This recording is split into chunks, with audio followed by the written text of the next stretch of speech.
दोस्तों आज का वीडियो बहुत इंपॉर्टेंट है। आज की क्लास में हम टेस्ट करेंगे आपके कॉमन सेंस को, आपके सोचने के तरीके को, आपकी सोचने की क्षमता को। अगर आज का वीडियो आप लोग ध्यान से सुनते हैं और कर पाते हैं, जो भी मैं कह रहा हूँ, जो भी चैलेंजेस मैं आप लोगों को दे रहा हूँ, एग्जाम्पल्स जो आपको करवा रहा हूँ, अगर आप उन्हें समझ पाते हैं तो आपका कॉस्टिंग में पास होना तय है। और आप कॉस्टिंग में एग्जामिशन तक भी ला सकते हैं सिर्फ आज के कॉन्सेप्ट के बेसिस पर। वैसे देखा जाए तो कॉस्टिंग में 5 ऐसे कॉन्सेप्ट्स हैं, 5 ऐसे इंपॉर्टेंट कॉन्सेप्ट्स हैं जो किसी को समझ में अगर आ गए तो कॉस्टिंग के पेपर में वो आराम से क्लियर कर सकता है या फिर एग्जामिशन भी ला सकता है। 5 कॉन्सेप्ट्स। पहला कॉन्सेप्ट था कॉस्ट शीट, जिसमें मैंने आपको पूरा प्रोसेस समझाया था। तो वो प्रोसेस जानना, इवन मटेरियल प्रोक्योरमेंट का प्रोसेस जानना, कैसे वो फैक्ट्री तक आता है और फिर कैसे उससे फिनिश प्रोडक्ट बनता है। तो ये जो एक पूरा प्रोसेस का फ्लो था, ये सबसे नंबर 1 हमारा कॉन्सेप्ट था जो आपको आना चाहिए। दूसरा सबसे इंपॉर्टेंट कॉन्सेप्ट मैं आपको आज की क्लास में करवाऊंगा और इसका छोटा सा एक पोर्शन मैं आपको होमवर्क दे दूंगा या फिर नेक्स्ट क्लास में हम लोग करेंगे, ताकि क्लासेस आपकी थोड़ी सी हैवी ना हो जाए, आसान रहे, ईजी रहे। क्योंकि मेरा ये मानना है कि हम लोग आराम आराम से पढ़ें, ज़्यादा जल्दी ना करें, वरना तो 1 महीने में कोर्स कंप्लीट हो जाएगा। तो थोड़ा सा आराम से कर रहे हैं, 30 जून तक कंप्लीट करेंगे, हो सकता है जल्दी हो जाए, आई डोंट नो, बट ठीक है, देखते हैं क्या होता है आगे। आज का जो टॉपिक है वैल्यूएशन ऑफ मटेरियल रिसिप्ट्स के बारे में है, यानी कि जो रॉ मटेरियल आप लोग परचेज कर रहे हैं उसे आप कितने पर वैल्यू करेंगे, कितने पर रिकॉर्ड करेंगे। तो ये क्वेश्चन आप लोगों के मन में आता होगा, और मन में आता है तो आपके मन में एक जवाब भी आता होगा कि जितने पर हमने परचेज करा है उतने पर रिकॉर्ड कर लेंगे। अगर मैंने 100 रुपये का सामान खरीदा है तो 100 रुपये पर रिकॉर्ड करूंगा, 1000 पर खरीदा है तो 1000 पर रिकॉर्ड करूंगा। पर ऐसा नहीं है, वो तो आपका परचेज प्राइस है ही, बट उसके भी कई कंपोनेंट्स हो सकते हैं। फॉर एग्जांपल मैं आपको एक छोटा सा एग्जांपल देता हूं। जब भी आप परचेज करोगे, अगर उस पर जीएसटी नहीं लगता तो वो जीएसटी एग्जेम्प्टेड गुड हो सकते हैं, और अगर उन पे जीएसटी लगता है तो फिर जीएसटी इनवॉइस पर आ रहा होगा। अब वो जो जीएसटी है जो आपने पे किया है, क्या ये मटेरियल की कॉस्ट में इंक्लूड होगा या नहीं होगा? मटेरियल जो आपने खरीदा है उसमें इंक्लूड होगा या नहीं होगा? यानी कि मैंने 1000 रुपये का मटेरियल खरीदा और 100 रुपये का उस पर जीएसटी लगा था, तो क्या मेरी कॉस्ट 1100 होगी या फिर 1000 रुपीज होगी?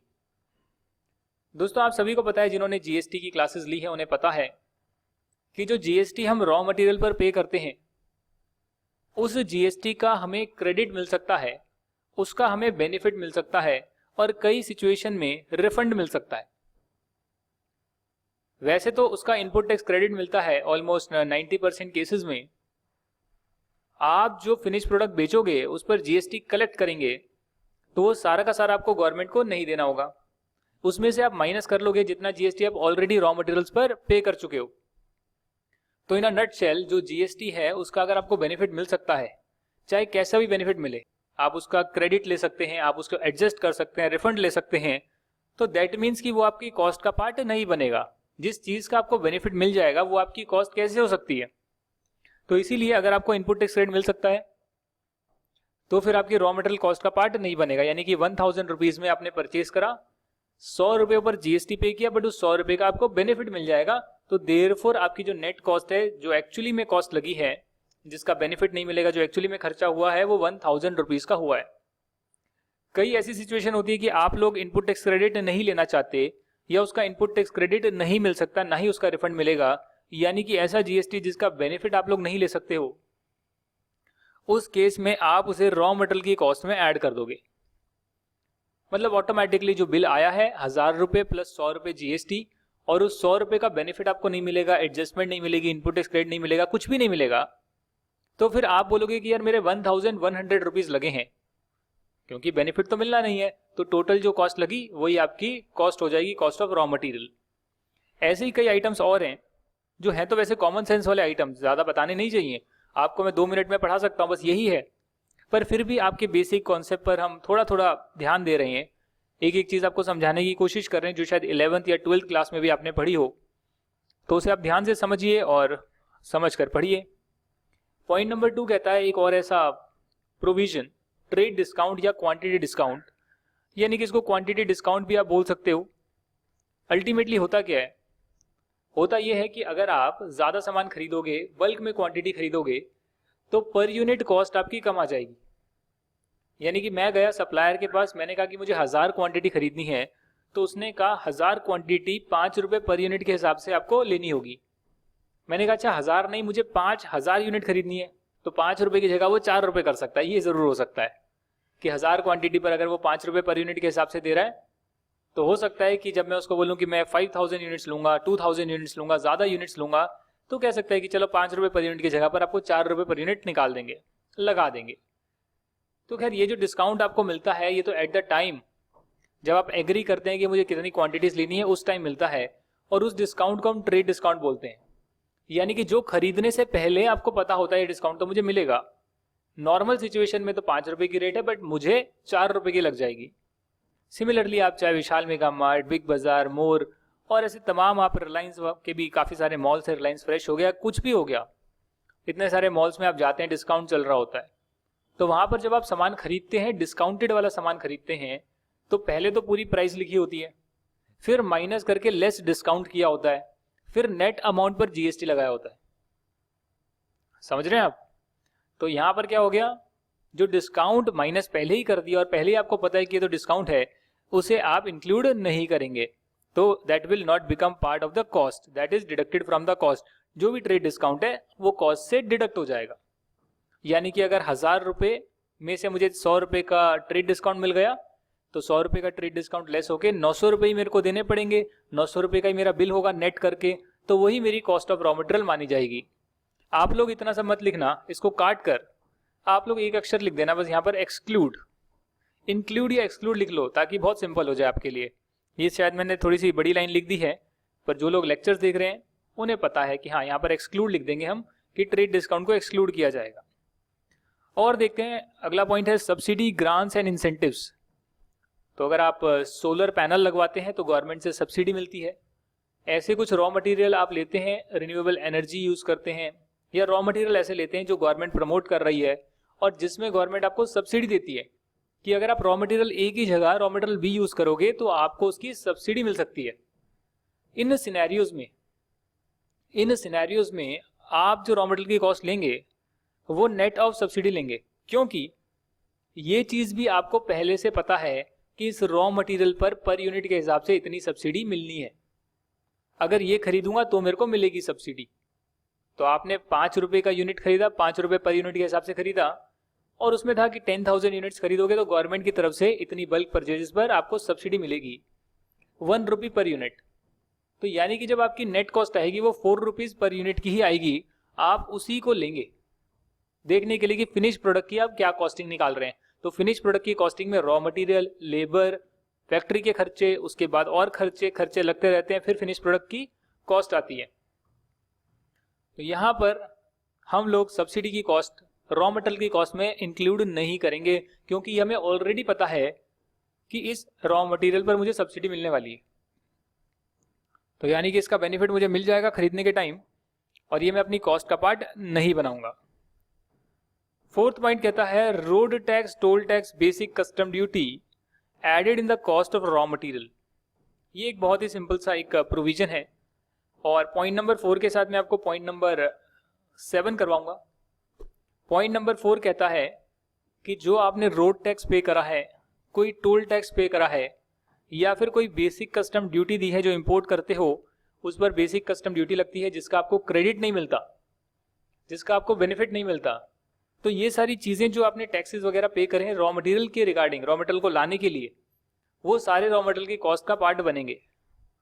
तो जो भी खर्चा हुआ है, बेनिफिट मिलना नहीं है तो कॉस्ट का पार्ट बनेंगे, और बेनिफिट मिल सकता है तो कॉस्ट का पार्ट नहीं बनेंगे। हालांकि जो मैंने आपको बताया टोल टैक्स वगैरह, इनका कोई बेनिफिट नहीं मिलता, इसके लिए कॉस्ट का पार्ट बनेंगे। आप अगर इंश्योरेंस करवा लेते हैं वो गुड्स का, कि गुड्स को हम लेकर आ रहे हैं तो ट्रांजिट इंश्योरेंस हो गया, लाने के टाइम अगर कुछ हो गया हादसा, तो उस रॉ मटेरियल की जो कॉस्ट होगी वो इंश्योरेंस कंपनी आपको दे देगी। आपने ट्रांजिट इंश्योरेंस लिया हुआ है। कमीशन, ब्रोकरेज आप खरीदने के टाइम पे करते हैं। अगर आप एजेंट से बुक कर रहे हैं तो उसको कमीशन या ब्रोकरेज आपको 1% पे करना होगा, या जो भी रेट है। फ्रेट इनवर्ड्स, यदि आप खुद सामान लेकर आ रहे हैं सप्लायर की जगह से तो आपका किराया भी लगेगा। कॉस्ट ऑफ कंटेनर, अगर आपने रॉ मटेरियल को कंटेनर्स में डाला कंटेनर सप्लायर ने प्रोवाइड नहीं किए थे, आपने कंटेनर्स की कॉस्ट बियर करी और उन कंटेनर्स में आपने रॉ मटेरियल को डाला और फिर आप उस रॉ मटेरियल को अपने पास लेकर आ रहे हैं, तो वो कंटेनर की जो कॉस्ट होगी, अगर आप उसको रिटर्न कर सकते हैं तो डेफिनेटली नेट कॉस्ट आएगी। अगर उन कंटेनर्स को रिटर्न नहीं कर सकते, यानी कि वन टाइम कॉस्ट इनकर करनी पड़ेगी, हर बार जब भी लाओगे कॉस्ट इनकर करनी पड़ेगी, ऐसा है, तो फिर वो कंटेनर्स की कॉस्ट भी जो है कॉस्ट ऑफ रॉ मटेरियल में ऐड हो जाएगी। यानी कि मैं बोलूंगा कि मटेरियल को खरीदना और खरीदने से लेकर लाने तक की जो कॉस्ट है, मेरे गोडाउन तक स्टोर में रखने तक की जो कॉस्ट है, वो सारी कॉस्ट का टोटल कर लूंगा और जितनी यूनिट्स में लेकर आया उससे डिवाइड कर दूंगा, तो पता लग जाएगा कि अच्छा खरीदने के साथ जितनी भी कॉस्ट लगी सबका टोटल करके मैं यूनिट से डिवाइड करूंगा, तो पता लगेगा पर यूनिट ये एवरेज कॉस्ट इस रॉ मटेरियल की मुझे पड़ रही है। क्योंकि लाने का भी तो खर्चा लगता है ना, वो सारी कॉस्ट इंक्लूड हो जाएगी। हाँ, अगर इस कंटेनर को मैं रिटर्न कर सकता हूँ फिर तो कोई दिक्कत नहीं है, एक बार कॉस्ट लगाई रिटर्न करके पैसा रिकवर हो जाएगा वापस से कंटेनर का। उस केस में आप उसको कॉस्ट थोड़ी ना मानेंगे, जो आपकी कॉस्ट लग रही है बार बार उसे कॉस्ट मानेंगे, जो कॉस्ट वापस मिल जाएगी उसको कॉस्ट थोड़ी ना मानते। तो अगर कंटेनर आपको वापस देने पड़ रहे हैं, उसके बदले पैसे वापस मिल जाएंगे तो कोई दिक्कत नहीं है, उसे आप कॉस्ट नहीं मानेंगे। अगर आपको यहाँ तक समझ में आ गया तो 2 पॉइंट और हैं आपके, जो आपकी बुक में गिवन है डेमोरेज चार्जेस। तो जब मैं गया ऑडिट करने के लिए, एक कंपनी मैन्युफैक्चरिंग कंपनी की ऑडिट करने के लिए गया, तो वहां पर ये डेमोरेज चार्जेस आ रहे थे। डेमोरेज चार्जेस देख के मुझे लगा कि पता नहीं डैमेजेस होंगे, डैमेजेस दिए होंगे, खर्चा होगा कुछ। फिर कहा नहीं, डैमेज नहीं है, डेमोरेज ही है, यही सही वर्ड है। और इसका मीनिंग होता है कि अगर आप अपना रॉ मटेरियल देर से उठाते हो, जहां पर डिलीवरी हुई वहां पर देर से उठाते हो, तो आपको चार्जेस देने पड़ते हैं, उन्हें डेमोरेज चार्जेस बोलते हैं। एग्जाम्पल के तौर पर मान लेते हैं कि आपने इंपोर्ट करे हैं रॉ मटेरियल्स, तो रॉ मटेरियल आप इंपोर्ट करोगे तो कस्टम पोर्ट पर आएगा सामान, कस्टम पोर्ट पर आने के बाद आप कस्टम ड्यूटी पे करोगे और अपने गुड्स को छुड़वाओगे। तो जब आपने कस्टम ड्यूटी पे कर दी, उन्होंने कहा अपने गुड्स को ले जाओ, पर आप कह रहे हैं कि यार अभी तो मैं नहीं ले जा सकता, 2 दिन के बाद ले जा सकता हूं क्योंकि मेरे गोडाउन में जगह नहीं, मेरे पास बंदे नहीं है। तो कस्टम का पोर्ट आप यूज कर रहे हैं किसी और का, उन्होंने कहा अपने गुड्स ले जाओ यहां से और आप नहीं लेकर जा रहे, तो वो आपको चार्जेस देने पड़ेंगे, वो आप पर चार्जेस लगाएंगे, जिसको डेमोरेज चार्जेस बोलते हैं। Charges paid to transporter for delay in uploading या ऑफलोडिंग रॉ मटेरियल। खैर कहने के लिए यहाँ पे लिखा हुआ है कि देरी से आप अपना सामान उठवाते हैं तो उसके लिए ट्रांसपोर्टर को भी चार्जेस देने पड़ सकते हैं, जैसे कस्टम अथॉरिटी को देने पड़ सकते हैं, वैसे ही ट्रांसपोर्टर भी आपको सामान पहुंचा रहा है पर आप उससे अपनी जगह पर नहीं उतरवा रहे, तो उसका टाइम वेस्ट हो रहा है, इसके लिए आप उसे चार्जेस देते हैं, उन्हें डेमोरेज चार्जेस बोलते हैं। और ये चार्जेस रॉ मटेरियल खरीदने का इन चार्जेस से लिंक नहीं है। आप रॉ मटेरियल खरीदोगे, लाओगे और देरी करोगे, इन दोनों में फर्क है। ये जो आप देरी कर रहे हो इसको अवॉइड किया जा सकता है, पर आप जितना भी डिले करोगे उतना चार्जेस भरते रहेंगे, तो इसका कोई लिंक नहीं है। आप कहोगे मैं 1 महीना बाद गुड्स को उठाऊंगा तो 1 महीने की जो कॉस्ट आई आपकी देरी की वजह से, तो उससे आप बोलोगे रॉ मटेरियल महंगा हो गया, नहीं। हाँ, रॉ मटेरियल आप लाओगे, उसका इंश्योरेंस करवाना है, जो एंसिलरी कॉस्ट है जो कि लगनी है, इंश्योरेंस करवाओगे, ट्रैवलिंग करके उसको फ्रेट चार्जेस पे करके लाओगे, बीच में टोल टैक्स पे करोगे, परचेज प्राइस पे कराए, कुछ डिस्काउंट या सब्सिडी मिल जाएगा, वो सब तो हमेशा होगा, हर साइकिल में होगा। पर डेमोरेज चार्जेस आपके डीले पर निर्भर करता है, जो कि आपका एक तरह से एबनॉर्मल चार्जेस हैं, जिसको आप अवॉइड कर सकते हो पर कर नहीं रहे, तो इससे आपका रॉ मटेरियल की कॉस्ट पर फर्क नहीं पड़ेगा, ये आपका खर्चा होगा, एक्सपेंस होगा, और आप इसको अलग से एक्सपेंस में पीएनएल में आप डेबिट कर सकते हो। सिमिलरली अगर आप पेनल्टी वगैरह देते हो या डिटेंशन चार्जेस पे करते हो, आपके गुड्स को जब्त कर लिया गया, उसको छुड़वाने के चार्जेस देने पड़ रही हैं, आपको पेनल्टी देनी पड़ रही है कि उस एग्रीमेंट में लिखा था कि अगर आप लेट गुड्स को उठाएंगे तो आपको थोड़ा सा पेनल्टी देनी पड़ेगी। तो वो जितनी भी चीजें हैं एग्रीमेंट के हिसाब से आप एडिशनली दे रहे हो, तो रॉ मटेरियल कॉस्ट का पार्ट नहीं बनेगा। रॉ मटेरियल कॉस्ट का पार्ट बनेगा जो नॉर्मली सर्कमस्टांसेस में, नॉर्मल सिचुएशन में चीजें होती है, वो कंसीडर करके हम रॉ मटेरियल का पार्ट बनाएंगे। जिन चीजों को अवॉइड किया जा सकता था और आप जितना देरी करेंगे उतना वो बढ़ते रहेगी कॉस्ट, तो उसका रॉ मटेरियल की कॉस्ट से, रॉ मटेरियल महंगा या सस्ता होने से उसका लिंक नहीं है, वो आपका अलग से खर्चा है जिसको आप पीएनएल में डेबिट कर सकते हैं पर रॉ मटेरियल में इंक्लूड नहीं करेंगे। अगर आपको यहां तक की बात समझ में आ गई है तो हम अब डिस्कशन करेंगे नॉर्मल शॉर्टेज का। ऐसी शॉर्टेज जो कि नॉर्मल है, नॉर्मल होनी तय है, और ऐसी शॉर्टेज जो कि एबनॉर्मल है, नहीं होनी चाहिए थी बट हो गई है। तो नॉर्मल शॉर्टेज का मतलब है कि अनअवॉइडेबल, आप अवॉइड नहीं कर सकते हो, therefore it will become part of the cost. और ऐसी शॉर्टेजेस जिसको आप अवॉइड कर सकते हो that will be excluded from the cost. तो जैसा मैंने कहा था कि आज की क्लास निर्धारित करेगी आप लोगों में से कितने लोग एग्जामिशन लाएंगे और कितने लोग एग्जामिशन नहीं ला पाएंगे, वो आज की क्लास में निर्भर करता है। और अगर आपने मेरे सवालों के सही जवाब दे दिए, अगले 4 एग्जाम्पल में अपना ध्यान लगा लिया और समझ लिया, तो आपकी कॉस्टिंग के ज़बरदस्त प्रिंसिपल्स जो हैं वो क्लियर हो जाएंगे। Normal shortage, normal wastage, abnormal shortage, abnormal wastage से रिलेटेड के सारे कॉन्सेप्ट आपके क्लियर हो जाएंगे। प्रोसेस कॉस्टिंग हो, मटेरियल कॉस्टिंग हो, अरे भाई कोई भी हो, लेबर हो, ओवरहेड हो, कुछ भी हो, ये कॉन्सेप्ट आपके पूरे कॉस्ट अकाउंटेंसी में सेम रहेगा, फाइनल तक सेम रहेगा। और हो सकता है फाइनेंशियल मैनेजमेंट में भी थोड़ा बहुत ऐसा हो सकता है। आई एम नॉट सेइंग कि वहां पर डिटेल में ऐसा कुछ होगा, बट अगर हो सकता है थोड़ा सा पार्ट इस कॉन्सेप्ट का होगा या किसी भी पर्टिकुलर किसी भी सब्जेक्ट में होगा तो आपको वो आता होगा। सो आर यू रेडी? स्टार्ट करें। ये देखिए एग्जाम्पल कहता है ABC limited purchased 1000 kg of raw material A. Raw material का नाम नहीं दे रखा कि जिंक ऑक्साइड है, कॉपर है, प्लास्टिक है, क्या है मालूम नहीं है, आयरन है, स्टील है मालूम नहीं है, रॉ मटेरियल ए लिख दिया, जो भी है। तो एबीसी लिमिटेड ने परचेज करा है 1000 kg of raw material A. तो ये बोरियों में लिया होगा, मतलब कि 1000 किलो की एक बोरी नहीं होगी, हो सकता है कि 100 किलो की एक बोरी आए, हो सकता है 50 किलो की एक बोरी आए। तो वैसे बोरियों में भरकर, नंबर ऑफ बोरीज में भरकर ये 1000 किलो आया है और 10 रुपये पर केजी के हिसाब से भाव लगा। सारा ट्रेड डिस्काउंट वगैरह के बाद, यहाँ तो ट्रेड डिस्काउंट गिवन नहीं है तो सबके बाद दे रखा है कि 10 रुपये पर केजी आपको प्राइस लगाया और 1000 केजी आपने ऑर्डर किया है। तो ऑर्डर करा, आपने सामान खरीद लिया। सामान खरीदने के बाद आपको वहां से लाना भी पड़ेगा। भाई दो चीजें हैं ना, एक तो सामने वाली पार्टी आपको सामान पहुंचाएगी, दूसरा है कि आप खुद लेकर आएंगे। कुछ भी है उस केसेस में क्या होगा, उन केसेस में आपने सामान तो खरीद लिया और सामान आप लेकर आ रहे हो। It is normal that 10% of the raw material will be lost, यानी कि wasted, when received in the factory. उन्हें मालूम है कि सामान मैं लेकर आऊं या मेरा सप्लायर जो है वो पहुंचाए, वो मुझे सामान पहुंचाएगा, ट्रक वगैरह में लेकर आएगा। और ऐसा हो सकता है कि 10% जो बोरियां हैं, जितने भी बोरी आ रही है उसकी 10% बोरी या 10% क्वांटिटी यूज करने लायक ना रहे। मतलब कि हो सकता है कि उसमें एयर का एक्सपोजर आ गया। आप पैकेट में मंगा रहे हो जिसको एयर से एक्सपोज नहीं करनी है, वो केमिकल में डायरेक्ट मिलेगा तभी प्रोडक्शन होगी। अगर कहीं पर भी पैकेट खुल गया, हवा लग गई, तो वो चीज़ खराब हो जाएगी। कहने का तात्पर्य ये है कि आपका 10% जो है वेस्ट हो जाएगा, 10% यूजेबल कंडीशन में नहीं रहेगा।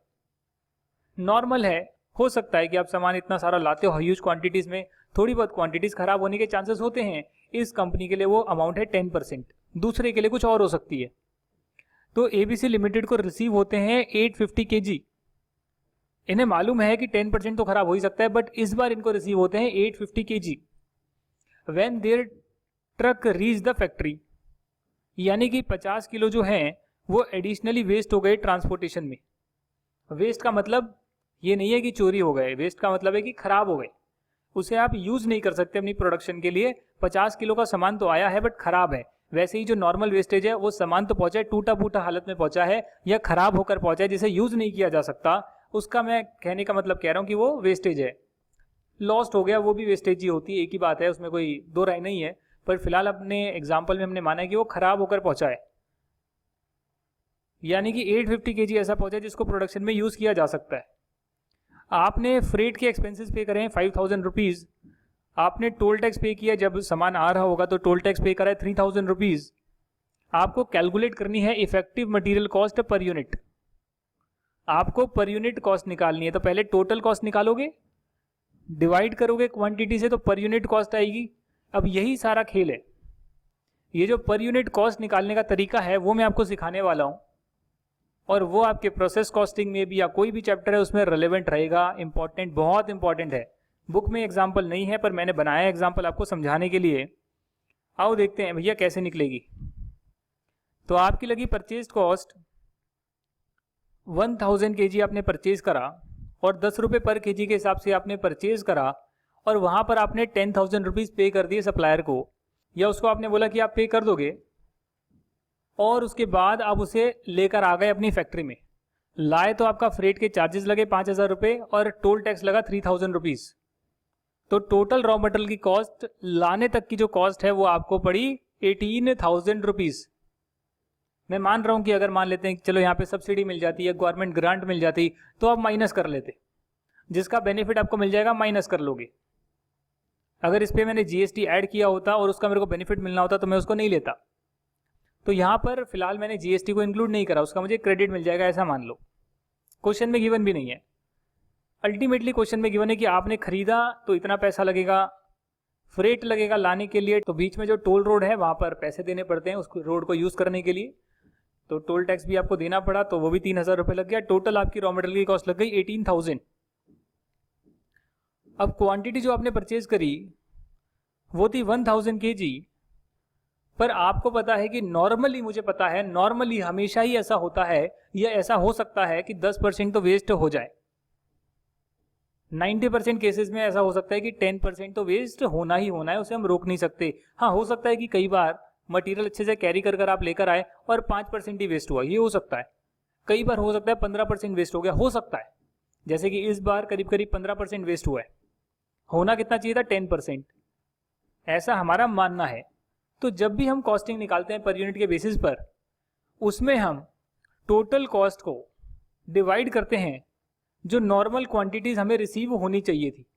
हम हमेशा यही करेंगे, चाहे आपको कितनी भी क्वांटिटी रिसीव हो जाए, आप पर यूनिट कॉस्ट निकालने के लिए हमेशा ये देखोगे कि नॉर्मली पर यूनिट कॉस्ट कितनी आनी चाहिए थी उस रॉ मटेरियल की, हमेशा यही देखोगे। इसमें कोई दो राय नहीं है कि सामान खरीदेंगे इतना, नॉर्मली मेरे पास जो 1000 kg मैं ऑर्डर कर रहा हूँ अगर, और 10% नॉर्मल वेस्टेज हो सकता है, किसी केस में 15%, किसी में 20%, हर कंपनी का अलग अलग होता है। तो जो उसका नॉर्मल वेस्टेज हो सकता है उसे माइनस कर लोगे, और जो बाद में बच गया 900 kg, उसमें पूरी की पूरी कॉस्ट एब्जॉर्ब कर लोगे। एब्जॉर्ब का मतलब कि 18,000 रुपये मेरी कॉस्ट लगी और 900 kg मुझे जनरली रिसीव होने थे, नॉर्मली रिसीव होने थे, तो पर यूनिट कॉस्ट आ गई 20 रुपीज़ पर kg।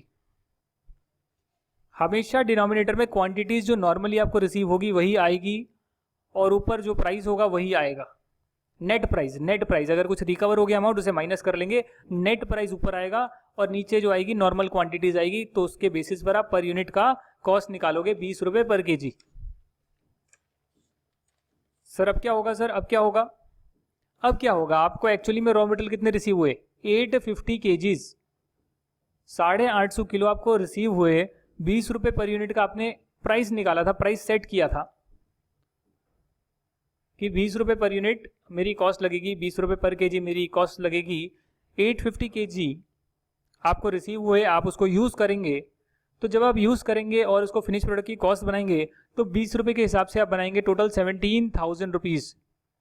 स्टोर लेजर में जो एंटर करेंगे 850 किलो जो आपको मिले हैं उसकी जो कॉस्ट आएगी 20 रुपये के हिसाब से वो आएगी 17,000 रुपीज़।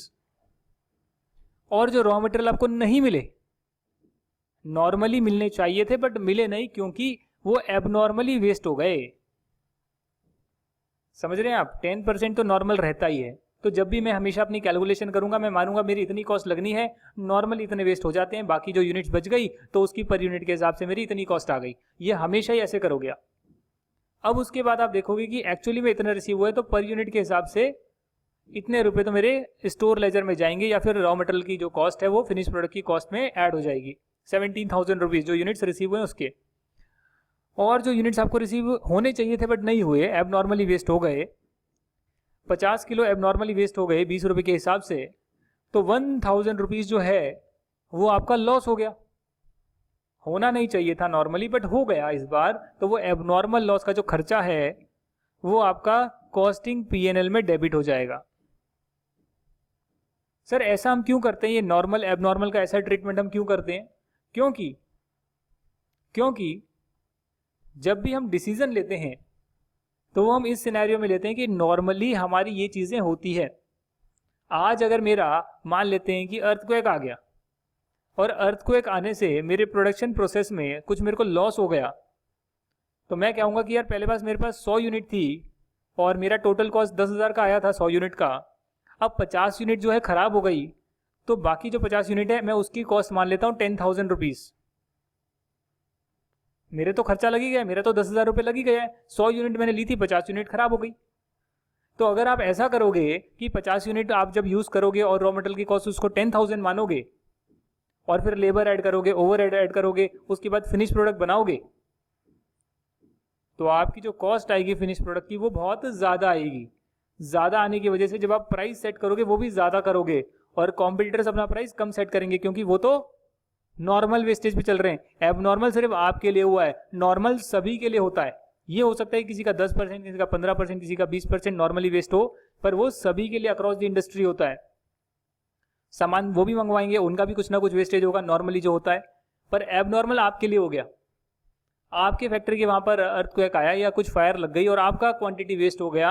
अगर आप उस वेस्ट क्वांटिटी का अमाउंट भी अपने फिनिश प्रोडक्ट की प्राइस में ऐड कर लोगे, तो फिर उसके बेस पर आपकी सारी डिसीजन मेकिंग गलत हो जाएगी, क्योंकि जो एबनॉर्मल हुआ है वो इस बार हुआ है, हो सकता है अगली बार ना हो। जरूरी तो नहीं है ना कि अगली बार हो और आपने उससे अपनी प्राइस चेंज कर ली, नहीं। आप अपनी फिनिश प्रोडक्ट की प्राइस या फिनिश प्रोडक्ट की कॉस्ट जो नॉर्मल सर्कमस्टेंसेज में होनी चाहिए थी वैसे ही आप लेकर चलोगे, और जो एबनॉर्मल आपको लॉस हो गया वो पीएनएल में आप डेबिट करोगे,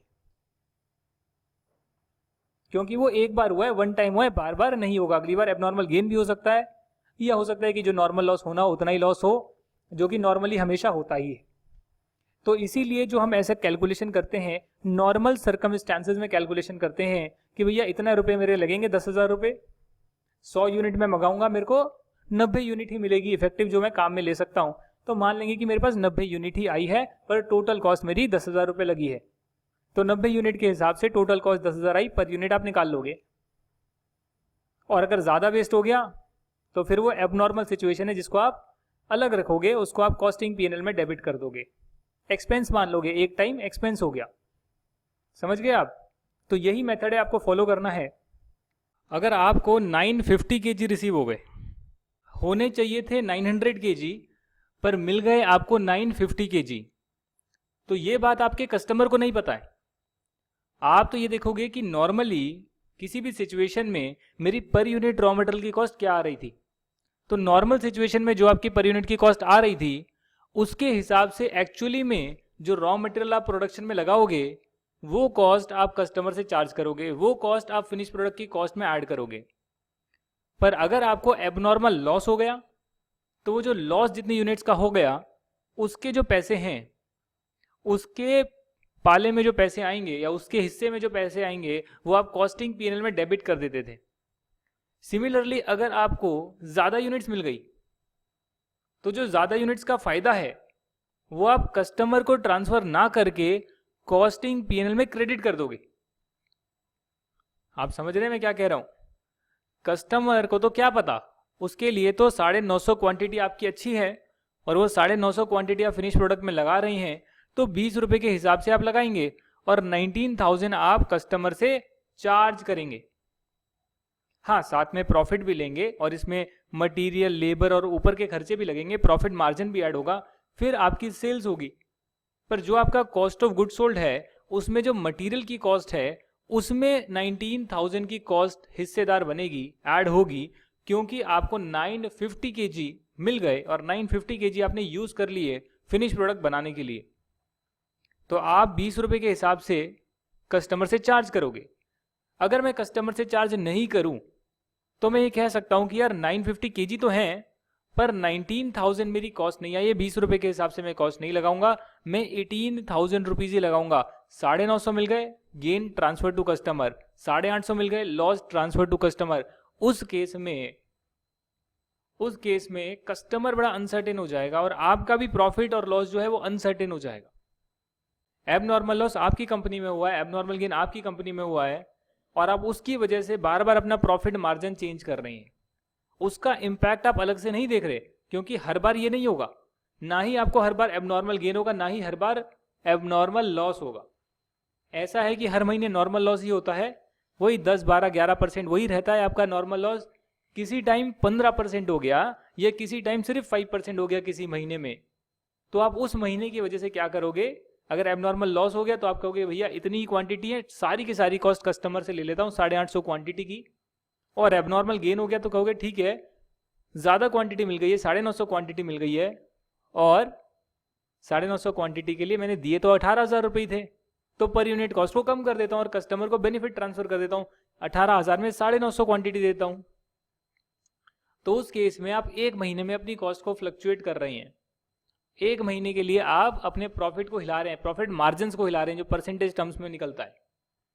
तो ऐसा आप ना करें। और जो एबनॉर्मली आपके साथ कोई सिचुएशन हो गई है, अर्थक्वेक आ गया, फायर लग गई है, एबनॉर्मल गेन हो गया, उसे आप अलग से देखें। यानी कि हमेशा स्टैंडर्ड रहेगा कि जैसे आप पर यूनिट कॉस्ट निकालते हैं, जितना आप मटेरियल खरीद रही हैं उसकी जो कॉस्ट आ रही है सारी की सारी कॉस्ट ऊपर, और जितना मटेरियल आपने खरीदा माइनस कर लेना कि जो नॉर्मली वेस्ट होता ही है, क्योंकि हम मान के चल रहे हैं कि मैं 1000 क्वांटिटी ऑर्डर करूंगा तो मिलनी तो मेरे को 900 ही है। तो इसके लिए मैं, अगर मुझे 900 क्वांटिटी की रिक्वायरमेंट है तो मैं 1000 क्वांटिटी ऑर्डर प्लेस करूंगा और मानूंगा कि जो भी मेरी प्राइस आएगी वो 900 क्वांटिटी के लिए आएगी, क्योंकि नॉर्मल सिचुएशन में कुछ ना कुछ तो लाने जाने में वेस्ट हो ही जाता है। तो ऐसे करके आप पर यूनिट कॉस्ट निकाल सकते हैं। अब आपका लक अच्छा है कि आपको नॉर्मली जो वेस्ट होना चाहिए था, अगर उससे ज़्यादा वेस्टेज हो गई है, वेस्टेज ज़्यादा हो गई, यानी क्वांटिटी कम मिली है, तो जितनी क्वांटिटी मिली उसके हिसाब से आप देख लेंगे कि ठीक है भाई 850 ही मिली है। मैं कस्टमर को तो नहीं बोल सकता कि भाई 850 क्वांटिटी आई है 18,000 रुपये दे देना, नहीं, कस्टमर को बोलूँगा भाई 850 क्वांटिटी आई है तो उसके हिसाब से ही 20 रुपये के हिसाब से ही तुम 17,000 रुपये दो, बाकी मेरी गलती की वजह से 1000 रुपये मुझे लॉस हुआ है, तो इसलिए मैं इसको कॉस्टिंग पीएनएल में डेबिट करूंगा और देख सकता हूँ कि हाँ इस बार ये मेरी गलती की वजह से लॉस हुआ है। अगर इसको थोड़ा सा सही से कैरी किया होता तो 900 kg मेरे को रिसीव हो जाता।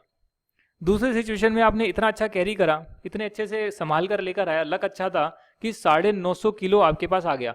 1000 ऑर्डर किया, चाहिए थे 900 किलो, 1000 ऑर्डर करा, आ गए 950, वेस्टेज नहीं हुई ना, नॉर्मली होनी चाहिए थी, नहीं हुई, तो 50 kg का एबनॉर्मल गेन आ गया। बट इस केस में आप गेन का पैसा भी कस्टमर को ट्रांसफर नहीं करोगे। मतलब कि आप कह रहे हो कि भैया एक काम कर, मेरे तो 18,000 लगे, तेरे को 950 क्वांटिटी दे देता हूँ, 900 आती तो 900 देता, अब 950 आ गई तो 950 ले ले, पर मुझे तो 18,000 लेनी है तुझसे। नहीं, आप इस केस में बोलोगे भैया 20 रुपये पर यूनिट के हिसाब से लगनी चाहिए, क्योंकि 950 मिल गई है तो मैं 950 क्वांटिटी के पैसे लूंगा, 850 मिलती तो 850 के हिसाब से लेता। जितनी क्वांटिटी एक्चुअली मुझे मिली है, रेट तो मैंने निकाली नॉर्मल सर्कमस्टेंस में कितनी आनी चाहिए, उसी रेट के हिसाब से मैं कस्टमर को चार्ज करूंगा। अब क्योंकि यहां पर 50 किलो मुझे एक्स्ट्रा मिल गया, तो वो 50 किलो 20 रुपए के हिसाब से 1000 रुपए जो हैं वो आपका एबनॉर्मल गेन आ गया, जिसको आप कॉस्टिंग पीएनएल में क्रेडिट कर दोगे। लॉस आएगा एबनॉर्मल तो कॉस्टिंग पीएनएल में डेबिट, एक्सपेंडिचर डेबिट होता है, गेन आएगा तो क्रेडिट। कस्टमर से उतना ही चार्ज करेंगे जितना क्वांटिटी हम उसको दे रहे हैं, और पर यूनिट निकालेंगे जैसे नॉर्मल सर्कमस्टेंस में आना चाहिए। तो इस बात को आप ध्यान रखो, जब कॉस्टिंग पीएनएल बनेगा तो ऐसे ही बनेगा। पहले सिनेरियो में यहां पर 17,000 रॉ मटेरियल की कॉस्ट गई थी और 1000 रुपये एबनॉर्मल लॉस हुआ था, एबनॉर्मल लॉस कॉस्टिंग पीएनएल में। तो यहां लिख लेना कॉस्टिंग, अगर बनाना चाहो तो कॉस्टिंग पीएनएल ऐसे बना लेना, यहां लिख लेना रॉ मटेरियल की कॉस्ट, और भी चीजें आएगी, लेबर ओवरहेड वगैरह सब कुछ आएगा। यहाँ तो सिर्फ कॉस्ट ऑफ गुड सोल्ड आता है पीएनएल में, बट आपको बता रहा हूँ कि हाँ उसमें से जो एक हिस्सा होगा 17,000 का वो मैं यहाँ पे दिखा रहा हूँ, और साथ में 1000 रुपये ये रहा। दूसरा सिनेरियो ये रहेगा, जब आपको एबनॉर्मल गेन आ जाएगा तो उस केस में आपको 950 क्वांटिटी मिल गई, तो 20 रुपये के हिसाब से आपने कस्टमर से चार्ज कर लिया 19,000 रुपये। 950 मल्टीप्लाई बाई 20, 19,000 रुपीज। आपके तो 18,000 लगे, पर कस्टमर से आप 19,000 ले रहे हैं, क्योंकि आप पर यूनिट के हिसाब से चल रहे हैं। कस्टमर को यूनिट ज्यादा दे रहे हैं तो उस ज्यादा वाली यूनिट्स के भी पैसे तो लेंगे ना, फ्री में क्यों देंगे। और इसीलिए क्योंकि 50 यूनिट जो आपने एक्स्ट्रा कस्टमर को दी हैं और आपके पैसे नहीं लगे, बट कस्टमर से आप रिकवर कर रहे हैं, वो आपका आ गया एबनॉर्मल गेन 1000 रुपये। तो नेट देखोगे 19,000 माइनस 1000, जो आपका 18,000 का कॉस्ट लगा वही यहां पर भी आ रहा है। बट दिखाने का तरीका क्या है कि कस्टमर से हम रिकवर कर रहे हैं पर यूनिट के बेस पे जो उसको दे रहे हैं। पिछले सिनेरियो में 17,000 कस्टमर से चार्ज कर रहे थे, क्योंकि हम उसको 850 क्वांटिटी दे रहे थे, तो जितनी कस्टमर को देंगे उसको उतनी ही चार्ज करेंगे भाई, उसकी तो कोई गलती नहीं है ना एबनॉर्मल लॉस या गेन अगर हमारी कंपनी को हुआ है। हम हमेशा तो अपना प्राइस फ्लक्चुएट नहीं कर सकते ना, क्योंकि ये कभी कभी होता है, हमेशा एबनॉर्मल गेन या एबनॉर्मल लॉस नहीं होता है, हर दिन नहीं होता। अगर हर दिन होता है फिर वो एबनॉर्मल थोड़ी ना होगा, फिर वो नॉर्मल हो जाएगा। अगर आपको पता है कि हर बार 15% का ही मेरे को लॉस होने वाला है, इस बार भी हुआ, अगली बार भी हुआ, अगली बार भी हुआ, फिर वो आप बोलोगे मेरा जो नॉर्मल लॉस है वो 15% है, फिर वो नॉर्मल बन जाएगा। जहां शब्द एबनॉर्मल आ रहा है यानी कि एक बार हुआ है, बार बार नहीं होगा, हो सकता है अगले साल हो, कभी हो जाए एक दिन, पर बार बार नहीं होगा। इसके लिए हम हमेशा नॉर्मल सिचुएशन में चलते हैं कि हाँ 20 रुपये अगर आपकी जो भी कॉस्ट आई है, नॉर्मल सिचुएशन में जितनी क्वांटिटी दोगे उतना कस्टमर से चार्ज करोगे। अगर कम क्वांटिटी दे रहे हो, कॉस्ट ज़्यादा लग गई तो आपका एबनॉर्मल लॉस है, और ज़्यादा क्वांटिटी कस्टमर को दे रहे हो बट कॉस्ट कम लगी थी क्योंकि आपका एबनॉर्मल गेन आ गया, तो गेन आप यहाँ ट्रांसफर कर दोगे। अल्टीमेटली वो आपका 18,000 की कॉस्ट ही आपके पीएनएल में ऐसे दिखेगी, बट बाइफरकेट कर कर, दो हिस्से कर कर कि एबनॉर्मल का क्या पोर्शन है, नॉर्मल का क्या पोर्शन है। अगर ये बात आपको समझ में आ गई तो नेक्स्ट क्लास में मैं आपको ये एग्जाम्पल कराऊंगा, और 2 एग्जाम्पल करवाने के बाद आपको स्टडी मटेरियल के क्वेश्चन कराऊंगा ताकि वैल्यूएशन ऑफ मटेरियल आपका कंप्लीट हो जाए। तो स्टडी मटेरियल से हम वैल्यूएशन कंप्लीट कर लेंगे और नेक्स्ट क्लास में हम ये कॉन्सेप्ट भी पूरा कर लेंगे। वेरी वेरी इंपॉर्टेंट है ये जो फॉर्मूला लिखा हुआ है, ये फॉर्मूला आपको याद रखना है, समझकर याद रखना है कि जो भी रॉ मटेरियल खरीदोगे उसकी कॉस्ट, अगर कोई वेस्टेज है, नॉर्मल वेस्टेज कुछ रिकवर हो गया तो net cost divide by normal quantity जो आपको मिलती है। नेक्स्ट क्लास में मैं आपको करवाऊंगा, जिसके बाद आपका सेकंड कॉन्सेप्ट, सेकंड सबसे इंपॉर्टेंट कॉन्सेप्ट आपका कंप्लीट हो जाएगा। तब तक के लिए आप इसी को पढ़िए, समझने की कोशिश करिए क्या हुआ। जो मैंने यहाँ कॉस्टिंग पीएनएल बनाकर आपको दिखाने की कोशिश करी है उसको कॉपी में आप बना लीजिएगा, दोनों कॉस्टिंग पीएनएल दोनों सिचुएशन से बना लीजिएगा ताकि आपको अकाउंटिंग एंट्रीज की फॉर्म में भी पता लग जाए क्या होता है। तो मिलते हैं अगले क्लास में एक नए कॉन्सेप्ट के साथ। इसी कॉन्सेप्ट को बेसिकली कंटिन्यू रखेंगे और स्टडी मटेरियल के आपके क्वेश्चंस करेंगे।